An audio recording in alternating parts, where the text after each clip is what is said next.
पूरे 1 साल बाद हर्ष और साक्षी पहली बार मिल रहे थे। दोनों की आंखों में प्यार और इंतजार साफ साफ दिखाई दे रहा था। लॉन्ग डिस्टेंस से शुरू हुई ये कहानी आज इनके मिलन पर खत्म हुई। दोनों ने ऐसे बेसब्र होकर एक दूसरे को गले लगा लिया था मानो ये लम्हा दोबारा कभी नहीं आएगा। उनको ऐसे एक दूसरे से प्यार में खोया देख हर्ष का दोस्त चिराग अपनी गर्लफ्रेंड मुस्कान से बोलता है, देख रही हो मुस्कान, ये है सच्चा प्यार, वफादार हमसफर की मिसाल। आखिर इंतजार का फल मिल ही गया हर्ष को। 10 महीने से बिना बात किए, बिना ये जाने कि ये इससे प्यार करती भी है या नहीं, इसने अपने प्यार के लिए वफा निभाई। वाह यार, आज तक मैंने सुना था कि लॉन्ग डिस्टेंस वाला प्यार कभी वफादार नहीं होता। दोनों अलग अलग शहर में रहकर एक दूसरे को आसानी से चीट कर सकते हैं, लेकिन आज ये देखकर पता लग गया कि प्यार सच्चा हो और हमसफर वफादार हो तो सब मुमकिन है। वैसे इनकी कहानी क्या है? I mean, ये कैसे मिले, बात कैसे हुई, प्यार कैसे हुआ, मुझे सब जानना है। अच्छा तो चलो तुमको बताता हूँ। बात 1 साल पहले की है। साक्षी मुंबई की चकाचौंध में रहने वाली एक मॉडर्न सी लड़की थी जिसको अपनी किस्मत से कुछ खास उम्मीदें नहीं थी।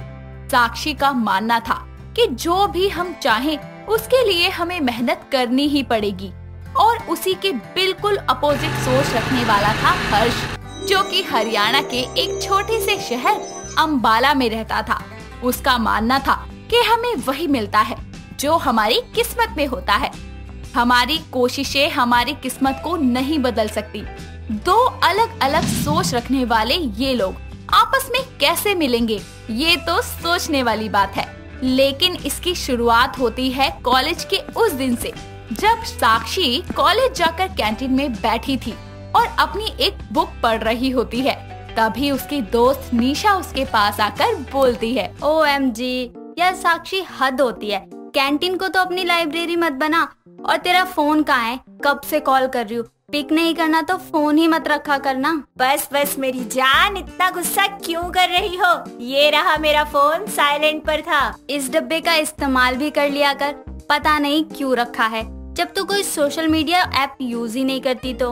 अरे कौन इतना वेल्ला बैठा है जो घंटों अनजान लोगों से फोन पर बातें करे और या फिर सोशल मीडिया में अपना मत्था मारे। दुनिया चला रही है और अब तू भी चलाएगी। मैं तेरी इंस्टाग्राम पर आईडी बना रही हूँ। क्या यार, मैं इस्तेमाल नहीं कर पाऊंगी। निशा जबरदस्ती साक्षी के फोन में उसकी आईडी बना देती है। तो वहीं दूसरी तरफ हर्ष अपनी जिंदगी में खुश एक दिलदार लड़का था, जो कॉलेज में जाकर अपने दोस्त चिराग को अपनी इंस्टा आईडी दिखाते हुए बोलता है, देख चिराग, मेरे 10,000 फॉलोअर्स हो गए। पर रियलिटी में तुझे 10 लोग भी नहीं जानते। अबे साले, क्या फायदा इन सब का जब तेरी जिंदगी में एक लड़की तक नहीं है। भाई कब बनाएगा गर्लफ्रेंड? देख, ये सोशल मीडिया मैं बस मजे के लिए चलाता हूँ, लेकिन मेरी जिंदगी कोई मजाक नहीं है जो इसमें किसी भी लड़की को एंट्री दे दूं। भगवान ने जरूर कोई स्पेशल बनाई है मेरे लिए, बस किस्मत एक बार मुझे उससे मिलवा दे। पता नहीं कब मिलाएगी तेरी किस्मत। इतने में यहाँ लड़के 15-20 लड़कियाँ बदल देते हैं। यही तो नहीं करना मुझे एक वफादार हमसफर चाहिए जो मेरे साथ ना होने पर भी सिर्फ मेरी ही हो। हर्ष और साक्षी दोनों ही अलग अलग इंसानों की सोशल मीडिया पर पहली मुलाकात होने वाली थी, जहां हर्ष रैंडमली ही साक्षी की न्यू आईडी पर रिक्वेस्ट भेज देता है और वहीं साक्षी अपने फोन पर रिक्वेस्ट देखकर बिना कुछ सोचे समझे एक्सेप्ट कर लेती है। कुछ दिन तो दोनों ही इस चीज पर ध्यान नहीं देते, लेकिन एक दिन हर्ष की तरफ से गया हेलो का मैसेज साक्षी को रिप्लाई करने पर मजबूर कर देता है और ऐसे शुरुआत होती है एक रोमांटिक लॉन्ग डिस्टेंस रिलेशनशिप की लव स्टोरी की। दोनों की हे हेलो शुरू हो जाती है और अब उनकी हे हेलो घंटों की बातों में बदलने लगी थी। साक्षी मैसेज करके हर्ष से बोलती है, अच्छा ये प्रोफाइल पिक तुम्हारी ही है? हाँ मैडम, क्यों, कोई शक है? मैं अच्छा नहीं दिखता? अरे नहीं नहीं, ठीक ठाक दिखते हो। वाह मैडम, बस ठीक ठाक, पर आप तो खूबसूरत हो। सच्ची? दोनों की बातें अब बढ़ती जाती हैं। महीने गुजरते गए। अब इंस्टाग्राम से बातें कॉल पर आ चुकी थी। फीलिंग्स भी अब दोनों तरफ एक जैसी हो गई थी। प्यार दोनों को हिल चुका था, लेकिन बोलने की हिम्मत दोनों की ही नहीं थी। लेकिन एक शाम जब हर्ष हिम्मत करके साक्षी को कॉल मिलाकर उससे बोलता है। कैसी हो मैडम? अच्छी हो, तुम बताओ इस टाइम कॉल क्यों किया? कोई जरूरी बात? क्यों, बिना बात तुमको याद नहीं कर सकता? अरे दोस्त हो तुम मेरी, भले ही ऑनलाइन मिले हो लेकिन दिल से दोस्त माना है। अच्छा जी, बस दोस्त हो? नहीं, अच्छा एक बात कन्फेस करना चाहता हूँ मैं तुमसे। होप तुम बुरा नहीं मानोगी। तो फिर दोस्तों की बातों का बुरा थोड़ी ना मानते हैं, बोलो जो बोलना है। वो साक्षी, हमें बात करते हुए 2 महीने से भी ऊपर हो गया है और अब ऐसा कोई दिन नहीं है मेरा जब मैं तुमको अपने दिन का हाल नहीं बताता। ऐसी कोई रात नहीं है जो तुम्हें बिना याद किए कट जाए। अरे तुम तो प्यार में डूबे आशिक की तरह बात कर रहे हो। क्या हो गया हर्ष? प्यार पहली बार हुआ है, इसीलिए समझ नहीं आ रहा कैसे बोलूं। लेकिन मुझे प्यार हुआ है, खुद से भी ज्यादा। कोई मेरे लिए जरूरी हो गया। कब, कैसे, क्यों हुआ नहीं पता, बस अब हो गया। किससे? तुमसे Sakshi. I love you. I know तुमसे आज तक मिला नहीं हूँ, बस पूरा दिन तुम्हारी तस्वीर को निहारता हूँ, यही सोचता हूँ तुम क्या कर रही होंगी। मैं खुद को नहीं रोक पाया साक्षी, और मुझे तुमसे प्यार हो गया। साक्षी बिना कोई जवाब दिए कॉल को कट कर देती है और फिर उसके बाद दोबारा कभी फोन नहीं लगता। हर्ष एकदम सहम सा जाता है। महीनों बीत जाते हैं और उसके जवाब और कॉल के इंतजार में हर्ष रहता है। उसकी हालत पागलों जैसी होने लगती है। ये देखकर उसका दोस्त चिराग अपनी गर्लफ्रेंड मुस्कान के साथ उससे मिलने आता है और उसकी ऐसी हालत देखकर बोलता है, ये क्या हाल कर रखा है अपना? अरे शायद वो तुझसे प्यार नहीं करती, इसीलिए उसने बिना कुछ बोले फोन काट दिया। भाई 10 महीने बीत चुके हैं उसके आखिरी कॉल को। तू किस उम्मीद में बैठा है? ऐसा क्या रिश्ता जुड़ाती रहा उससे? अरे किसी और लड़की से दिल लगा, वो बेवफा निकली। नहीं, पता है जब मैं उसको अपने दिल की बात बता रहा था तो उसके दिल की धड़कनें बढ़ रही थी। मुझे महसूस हो रहा था, लेकिन वो कुछ बोलती इससे पहले ही उसका फोन किसी ने काट दिया। किसी ने नहीं, उसी ने काटा होगा। वैसे भी बड़े शहर की थी, तेरे जैसे छोटे शहर के लड़कों को कहाँ पसंद करती? पसंद नहीं, वो भी मुझसे प्यार करती थी, इसीलिए मुझे उसका इंतजार रहेगा। मेरी वफा उसी के लिए है। जब तक वो नहीं आएगी मैं उसका इंतजार करूंगा। 10 महीने क्या, 10 जन्मों तक करूंगा। हर्ष का दिल उसको ये मानने नहीं दे रहा था कि साक्षी धोखेबाज है और उसका यही विश्वास आज सच साबित होने वाला था। वो जैसे ही चिराग से दूर हटकर अपने घर के दरवाजे पर जाता है, वहाँ साक्षी खड़ी होती है, जो मुंबई से कोसों दूर बसे अंबाला शहर में हर्ष के सामने थी। पूरे 1 साल बाद हर्ष और साक्षी पहली बार मिल रहे थे। दोनों की आंखों में प्यार और इंतजार साफ साफ दिखाई दे रहा था। लॉन्ग डिस्टेंस से शुरू हुई ये कहानी आज इनको आमने सामने ले ही आई थी। दोनों ही बेसब्र होकर एक दूसरे को ऐसे गले लगा लेते हैं मानो ये लम्हा दोबारा आएगा ही नहीं।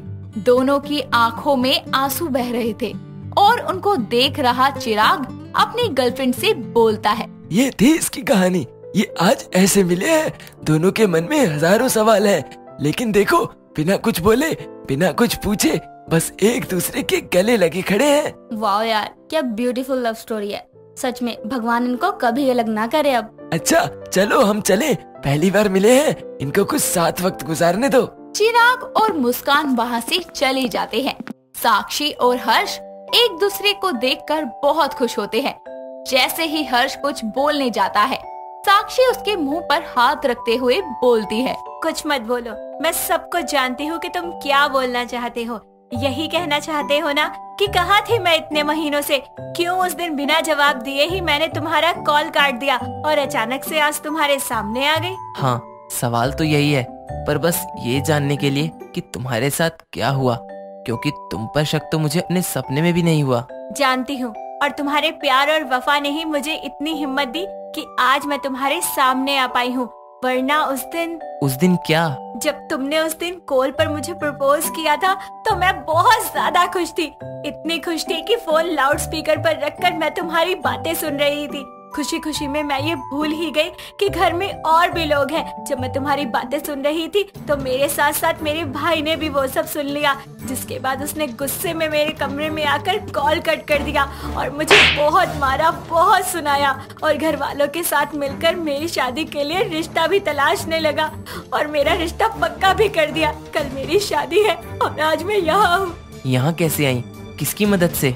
मेरी दोस्त निशा की मदद से। उसने ही मुझे मेरे घर से भागने में मदद की थी। मैं अपने घर से यहाँ तक बस यही सोचती आई कि कहीं तुम अपनी जिंदगी में आगे न बढ़ गए हो, लेकिन तुमको देखकर आज मुझे यकीन हो गया कि आज भी दुनिया में वफादार हमसफर जिंदा है। शायद तुम्हारी इसी वफा ने, इसी प्यार ने मुझ में इतनी हिम्मत भर दी कि मैं आज तुम्हारे पास दोबारा चली आई। किस्मत ने तो हम दोनों को मिलवाया है। आज तुमको अपने पास देखकर मैं बहुत खुश हूँ। अब तुम्हारा भाई या कोई भी आ जाए, तुमको मुझसे दूर नहीं कर सकता। अच्छा सुनो, मुझे तुम्हें कब से एक बात बतानी थी, वो ये है I love you Harsh. I really really love you. Sakshi के इतना बोलते ही हर्ष उसको वापस से गले लगा लेता है और दोनों की प्रेम कहानी जो 2 अलग अलग शहरों से शुरू हुई आज पूरी हो गई। हर्ष जीवन भर के लिए साक्षी को अपना बना लेता है और एक वफादार हमसफर होने की मिसाल पूरी दुनिया के सामने रखता है। एक रात सुमेधा अपनी बहू बरखा को समझाते हुए कहती है, बहू कब तक तू मेरा ही ध्यान रखती रहेगी? अब तो इतना समय हो गया है, तू दूसरी शादी कर ले। तो क्यों इस बुढ़िया के पीछे अपनी जिंदगी खराब कर रही है? किसने कहा मैं अपनी जिंदगी खराब कर रही हूँ? मैं तो आपकी सेवा में ही बहुत खुश हूँ। बेटा, भगवान तो जैसी बहू सबको दे, लेकिन तू मेरी बात को भी समझना। अगर तेरी शादी हो जाएगी तो तेरी जिंदगी खुशियों से भर जाएगी। ठीक है, आप अपनी बात को ही समझाओ। बेटा, मेरे बेटे को मरे हुए कितना समय हो गया है और अभी तो तेरे आगे पूरी जिंदगी पड़ी है, तो तू कब तक अपनी जिंदगी के रंगों को बेरंग रखेगी? माँ जी, शादी तो एक ही बार होनी होती है और मेरी हो गई है ना। आप क्यों मेरी दूसरी शादी करवाना चाहती हो? आपको मैं क्या आपके साथ अच्छी नहीं लग रही हूँ? मेरे अच्छे लगने के चक्कर में मैं तेरी जिंदगी थोड़ी बर्बाद कर दूं? अच्छा, ये सब बात यही खत्म करो और सो जाओ, वरना सुबह जल्दी आँख नहीं खुलेगी। जब भी तुझसे शादी की बात करो तो बात को काट कर चली जाती है। कभी तो इस बुढ़िया की बात को समझा करना। हाँ बिल्कुल समझूंगी, लेकिन अभी नहीं। अभी आप सो जाओ, हम कल बात करेंगे। इतना बोलकर बरखा सुमेधा को सोने की बोलकर अपने कमरे में चली जाती है और इसी तरह आए दिन सुमेधा बरखा को शादी के लिए बोलती रहती और बरखा हमेशा बात को टाल देती। लेकिन सुमेधा भी अपनी बात पर अड़ी रहती है और बरखा को मनाने की कोशिश करती है। लेकिन जब इतनी कोशिशों के बाद भी बरखा शादी के लिए नहीं मानती, तो सुमेधा बरखा के लिए लड़का देखना शुरू करती है। और जब ये बात बरखा को पता लगती है, तो बरखा सुमेधा के पास जाकर कहती, वो मना किया था ना मैंने, लेकिन आप फिर मेरी शादी के लिए लड़के देख रहे हो। आपको क्यों मुझे इस घर से भगाना है? भगाना नहीं, तेरी दूसरी शादी करवाना चाहती हूँ। अब तो ये जैसे मेरा सपना ही बन गया है, तेरी भी दूसरी शादी होगी। आप मेरी बात क्यों नहीं सुन रही हो? मुझे करनी ही नहीं है शादी, फिर क्यों आप मेरे लिए लड़के देख रहे हो? तेरी सुन कर ही तो इतना समय खराब कर दिया, लेकिन अब नहीं, अब जो बोलूंगी वही होगा घर में। ठीक है, जो करना है करो, लेकिन जब लड़के मुझे देखने के लिए आए तो मुझे बता देना। मैं भी तो तैयार होकर बैठूंगी कि वो लोग आ जाए और मैं भूत बनकर घूम रही हूँ। इतना बोलकर सुमेधा बरखा के लिए लड़का देखती रहती है और सुमेधा को बरखा के लिए एक अच्छा सा लड़का मिल जाता है और वो उसे अपने घर पर खाने पर बुलाती है। कुछ दिनों बाद लड़का मनीष अपनी माँ सुनीता के साथ सुमेधा के घर आता है और आपस में सबकी बातें होती हैं। तभी मनीष की माँ सुनीता कहती है, बहन जी, आपकी बहू की शादी हो रखी है और आप उसकी दूसरी शादी करवा रहे हैं, ये तो गलत बात है ना? जी, बरखा मेरी बहू नहीं बेटी है और मैं। माँ, इसमें गलती क्या है? दूसरी शादी करना क्या पाप है इस धरती पर? और इन्होंने मुझे पहले ही सारी सच्चाई बता ही रखी है। बहन जी, अब मेरा बेटा नहीं रहा तो इसमें मेरी बहू की क्या गलती है? ये तो एक दुर्घटना है, वो तो कहीं भी किसी के साथ भी हो सकती है ना। हाँ, आपकी बात तो सही है, लेकिन यही कि मुझे तो बहुत ही पसंद आई है। आप बताओ माँ, आपको अच्छी नहीं लगी क्या बरखा? ठीक है, इतना भी क्या खास है इसमें? खास यही है कि अब यही बनेगी आपके घर की बहू और कुछ नहीं। तू एक विधवा को घर की बहू बनाएगा? ये मैं नहीं होने दूंगी। मुझे बरखा बहुत ही पसंद है और अब मैं उससे शादी भी करना चाहता हूँ। मैं बस आपसे इजाजत मांग रहा हूँ। ठीक है, अगर तुझे ये पसंद है तो मुझे क्या परेशानी होगी, लेकिन तेरी माँ होने के नाते मैं इसलिए ये कह रही थी क्योंकि मुझे डर था कि भगवान ना करे कि तेरे साथ कुछ गलत हो। लेकिन बहन जी ने सही कहा था कि बरखा की कोई गलती नहीं है, यह तो एक हादसा था। इतना बोलकर मनीष भी अपनी माँ को शादी के लिए मना लेता है और दोनों की शादी फिक्स हो जाती है। कुछ ही दिनों बाद दोनों की शादी की तैयारियां होती है। शादी की तैयारियां चल ही रही थी कि एक दिन बहुत जोरों की बारिश होती है। माँ जी, अब आप ही बताओ, इतनी बारिश में शादी कैसे होगी? यहाँ किसी का खड़ा होना मुश्किल हो रहा है, तो मेरी शादी कैसे होगी? हाँ तो क्या हुआ, बारिश आज है, ये तो जरूरी नहीं है ना कि कल भी बारिश होगी और कल तक सब सूख जाएगा। और शादी कौन सा आज ही हो रही है, इतने दिन है अभी, आराम से सब हो जाएगा। माँ, आपको तो कुछ समझ ही नहीं है। भगवान यहाँ इशारे पे इशारे दिए जा रहे हैं और आप हो के उन इशारों को हवा दे रही हो। तू बकवास मत कर, मेरी बहू की शादी है, चल अब जल्दी से आम कटवा। सुमेधा बरखा की शादी की तैयारियां करने लगती है और कुछ ही दिनों बाद बरखा की शादी का समय और नजदीक आता है। और शादी से एक दिन पहले हल्दी की रस्म थी कि तभी बहुत जोरों की बारिश होती है। तभी सुमेधा की पड़ोसन मेनका सबके सामने कहती है, देख ले, अभी भी ऊपर वाला तुझे संकेत ही दे रहा है, दूसरी शादी मत करवा अपनी बहू की, वरना अभी तो सिर्फ बारिश हो रही है, बाद में न जाने क्या क्या होगा। माँ, मुझे भी आपको छोड़कर नहीं जाना है। आप क्यों मुझे खुद से दूर भेजने में लगी हुई हो? क्या हो जाएगा ऐसा करके? बेटा, मैं जो भी कर रही हूँ तेरी भलाई के लिए कर रही हूँ। भले ही आज तुझे अच्छा नहीं लग रहा है, लेकिन कल तुझे मेरा ये फैसला ही सही लगेगा। अरे अभी तो ये तेरे घर आई थी और तेरा बेटा चल बसा, अब तू यही दूसरे के साथ भी करना चाहती है। ऊपर वाला बारिश कर करके बार बार रोक रहा है ये शादी, लेकिन तू है कि समझ ही नहीं रही, थोड़ा तो समझना। पहली बात तो इसकी वजह से कुछ नहीं हुआ और ना ही होगा। मेरी बहू तो मेरा इतना ख्याल रखती है कि मेरा बेटा भी अगर मुझे कहीं से देख रहा होगा तो बोल रहा होगा कि मैं सही कर रही हूँ। और दूसरी बात, तू यहाँ आई ही क्यों है? अरे इतनी जल्दी भूल गई तूने ही तो बुलाया था अपनी बहू की हल्दी की रस्म के लिए, तभी तो मैं आई हूँ। हाँ तो मैं भी यही बोल रही हूँ, जब हल्दी लगाने के लिए बुलाया था तो तू हल्दी लगाना, क्यों बुराई कर रही है तू मेरी बेटी की? माँ, मेनका आंटी सही कह रही है, मेरी ही कुछ गलती होगी, तभी तो मेरे साथ ऐसा हुआ है। चुप कर, तेरी कोई गलती नहीं है और तू किसी की बातों पर ध्यान मत दे, लोगों का तो काम ही होता है बोलना, तू अपनी हल्दी पे ध्यान दे। अच्छा चल, तेरी सारी बातें सही है, लेकिन तू खुद सोच, अगर तू अपनी बहू की शादी करवा देगी तो तेरे बुढ़ापे का सहारा कौन रहेगा? तू अकेले कैसे रहेगी? कोई तो होना चाहिए ना तेरे लिए, और तू है कि मेरी बातों को दिल से लगा रही है।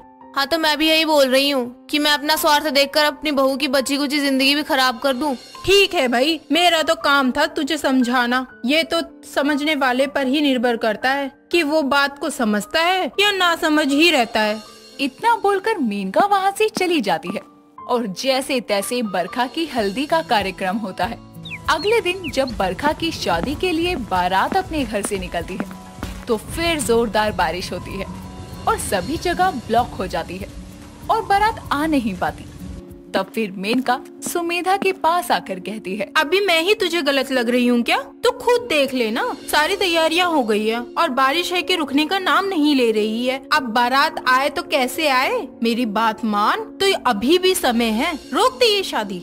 मेनका सुमेधा के कान भर ही रही थी कि तभी वहाँ मनीष और सुनीता कुछ ही बाराती के साथ जैसे तैसे भीगते हुए आते हैं और उन्हें देखकर मेनका सीधा सुनीता के पास जाकर कहती है, आपका बहुत बहुत शुक्रिया, मुझे तो लगा आप आ ही नहीं पाओगे शादी के लिए।